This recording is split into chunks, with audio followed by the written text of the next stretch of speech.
Who should beat Gunther? What change should AEW make in 2023? What the heck is a Wrestle Bowl? These questions answered and more on today's Ask WrestleJuice.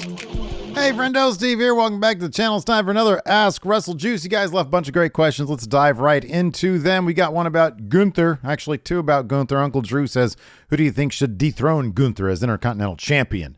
Should he forfeit the IC belt and pursue the Universal Championship down the line? And then Napalm says, do you think Gunther should break Honky Tonk's Intercontinental title record? So Honky Tonk Man's Intercontinental title record, which interestingly enough has stood for like 32 years or so. I think it was like 1990 or so. Anyways, so yeah, that stands at like 450 days or plus, something like that. Gunther is at around 200 now, so he would need about another 8 months, which really in this WWE doesn't seem like that long a time. So I think that Gunther should break the record because I think he's a terrific champion. I think Triple H obviously really likes him.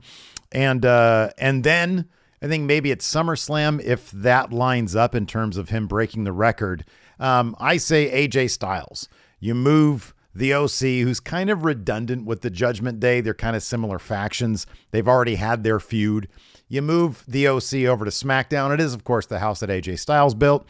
And then you have AJ Styles go after Gunther's Intercontinental Championship. You can have some feuding between Imperium and the OC along the way. I think you can have some really good tag matches with Imperium, the two fellas there, Fabian Eichner, Vittoria, and no, they call him Vinny Vici now, don't they? Or whatever his name is. And the other guy, Marcel Bartel, against Gallows and Anderson. That could be a really good match or series of matches. And then you do Gunther versus AJ Styles in a series of matches where AJ comes out on top and wins the Intercontinental Championship. You're establishing a lineage of really good workers, which is what the Intercontinental Championship was in the first place. And then after that, perhaps Gunther can go after either the Universal title or the WWE title. I think that'd be something people would be really interested in seeing if he breaks that record from Honky Tonk Man. But I think that's a really great way to do it in the first place. Richard Ives asks, what are some of your fondest memories of WCW? I have a lot of really great memories of WCW because that was the first wrestling I started watching back in college in like 97. And so I've got a lot of good nostalgia memories from that. You know, it's all the same stuff that you guys remember. You enjoy the good stuff and you sort of laugh and are still entertained by the bad stuff. Like, for example, I remember watching Hulk Hogan versus Ultimate Warrior and at Halloween Havoc 98 and just being completely underwhelmed by that. But it was still fun to watch because both guys were just so terrible at that point. But then, you know, the drama of Sting coming up and then the whole screw job at Starrcade was fun to watch too. And then it wasn't until like much later. I remember watching Starrcade, that match, and being like, that was a normal account. Like Hulk Hogan just won that match cleanly. Why does this Bret Hart guy have a problem with that? And of course, I didn't even know who Bret Hart was at the time because I hadn't watched WWF up until that point. And then it wasn't until afterwards that I was like, oh, he's just a guy who's mad that they screwed him out of the title at Survivor Series. So I've got a lot of great memories of WCW. I thought they did a lot of really good things. And then they brought Vince Russo in. And I'll be honest with you, I honestly think that a lot of the shit creative was just squarely on him. Let's see here. Abdel says, do you think hardcore or deathmatch style wrestling could make a return to TV or maybe a better streaming deal? No, I don't think so. I mean, a better streaming deal, maybe, but everything is so corporate these days and everything is so sanitized these days because there's a lot of big money in the sponsorships. I mean, that might not be the case with something like HBO Max, but then again, HBO Max is a subdivision of Warner Discovery and they already have AEW. I just don't know. Like, I don't see Netflix wanting to get into the hardcore / deathmatch business. It just doesn't really seem like that's something they'd be interested in. If it's not a big marquee name like WWE, I don't know how interested they would be in something a bit more niche. I think that, you know, that kind of wrestling could get the same kind of attention or better being independent, selling their stuff on Fight TV or whatever, than they could getting a streaming deal or a TV deal. I don't think a TV deal would be in the plans at all for anything like that, like a GCW. I know GCW does a lot more than that stuff, but you know, they also have a hardcore / deathmatch element to their product. I don't think that they would benefit from being on TV. I think they'd probably learn the mistakes of ECW. ECW got on TV and, you know, immediately they were basically like, hampered. Claus Techno says, do you think AEW's Fight Forever video game will sell a lot of copies to a point that'll cover all the costs? I have no idea. From what I understand, it's going to be on Xbox's Game Pass or something like that. So they had to have come with some deal for that. And then I think they're going to be selling like DLC or updating the game for like, the idea is going to be the core game and they're going to update it. And I imagine they're going to make money through either microtransactions or selling updates to it. If you do like a yearly or even like a every 6 month, roster update and you sell it for like $9.99 or something, I think people would probably be into that. Let's see, especially if the customization option is not going to be that massive, you're going to want like actual scan. I don't think you're going to be able to like scan your face in and put it up and upload it to Fight Forever. Let's see here. Tyler Warden says, what are a few songs you'd like to use as entrance music? He says, what would your entrance look like as a whole? I don't know. I always thought that ECW was pretty cool. Like you just steal some music from somebody else. Like Sandman had obviously Enter Sandman.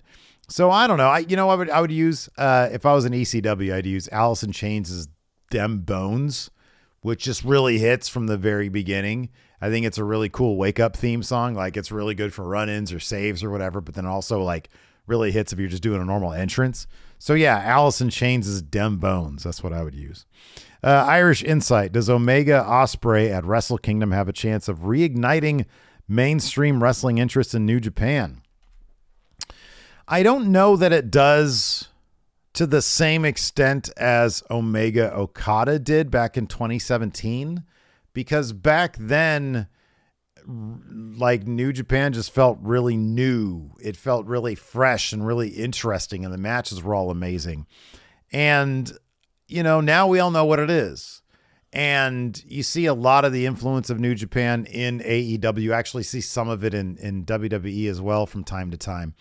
But I don't know. It doesn't have the same, New Japan just doesn't have the same buzz that it did a while ago back in 2017, because I think people were looking for an alternative to WWE back then. And then AEW came around and we sort of have that alternative. But then Vince McMahon left, and really we realized what we were looking for was an alternative to Vince McMahon. And we have that now in WWE. So we're finding out what that looks like with Triple H.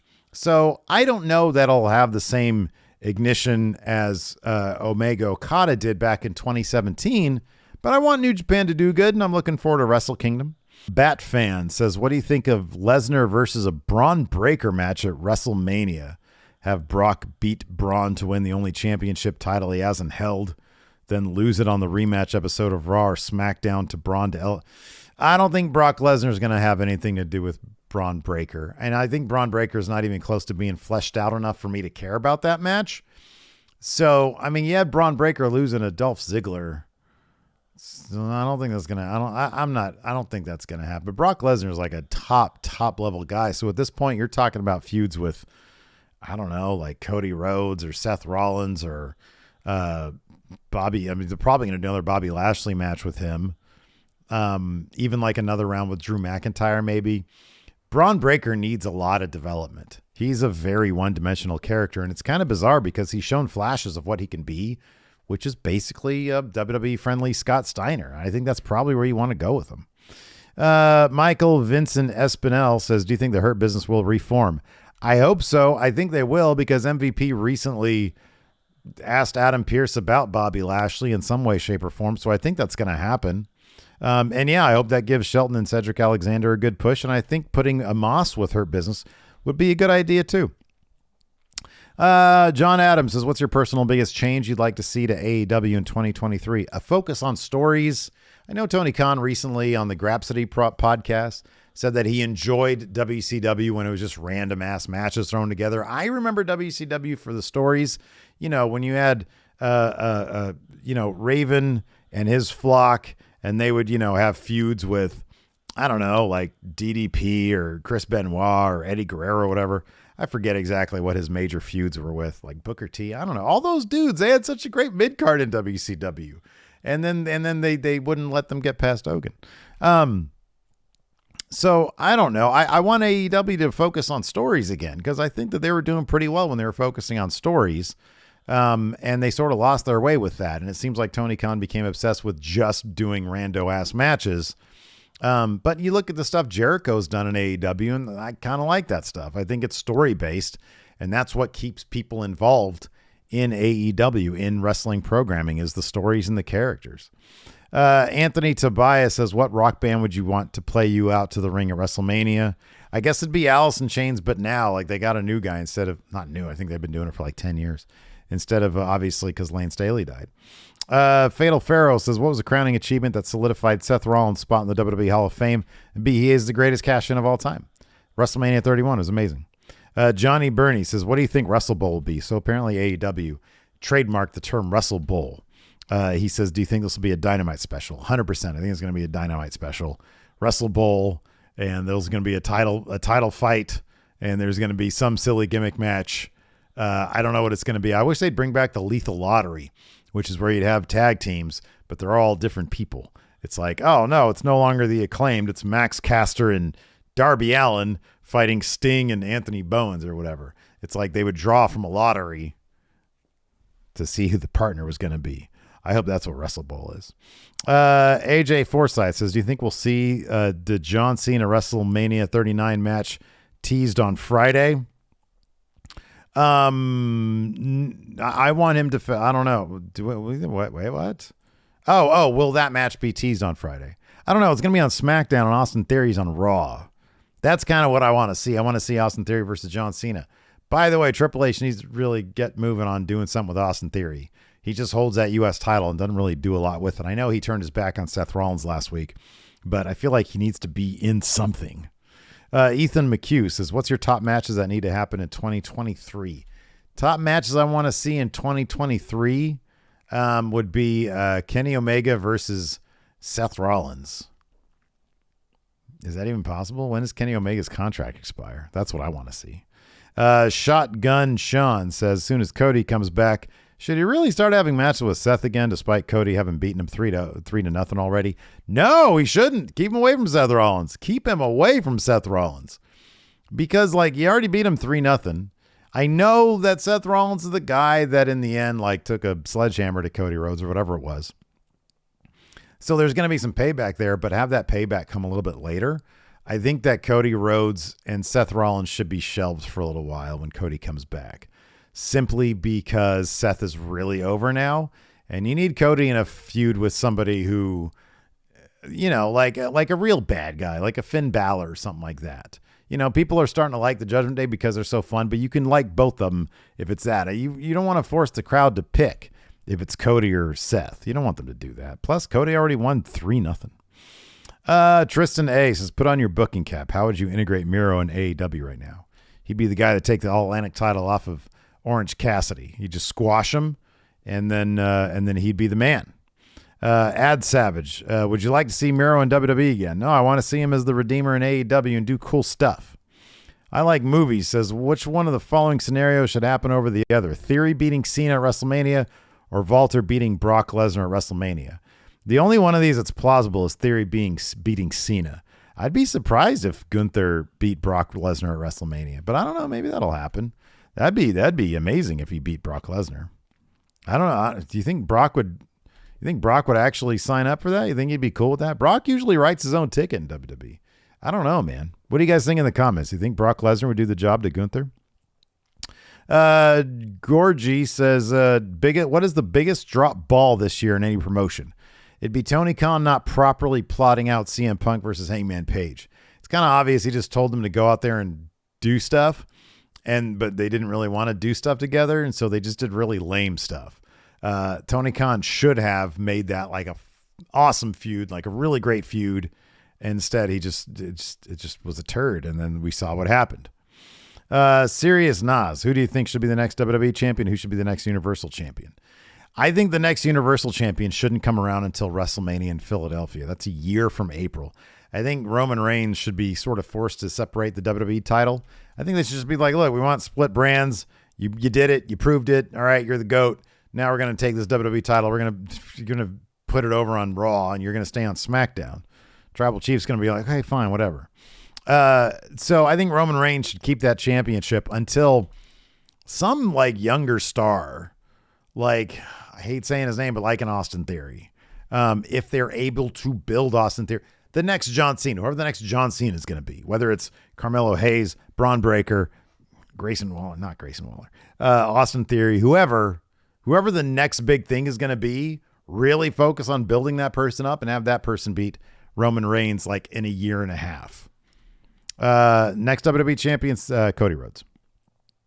Let's see here. One last one. Julie Edelstein says, who do you think is winning the Women's Rumble? Maybe Bianca? Maybe Bianca or Rhea Ripley. Rhea Ripley. That's who it's going to be. It's going to be Rhea Ripley. Apple also asked, what's my least favorite storyline going right now? It was anything including Matt Riddle before he got suspended. So if we can just rewind a couple weeks, it'd be Matt Riddle and Elias doing whatever they were doing. I did not care one bit about that. I'm kind of not caring about the whole Miz, Dexter Lumis, Gargano, now Bronson Reed thing. Kind of don't care about that either. So anyways, that's going to do it for this episode of Ask WrestleJuice. Check out this video over here. Thanks for tuning in. I appreciate it. See you over there.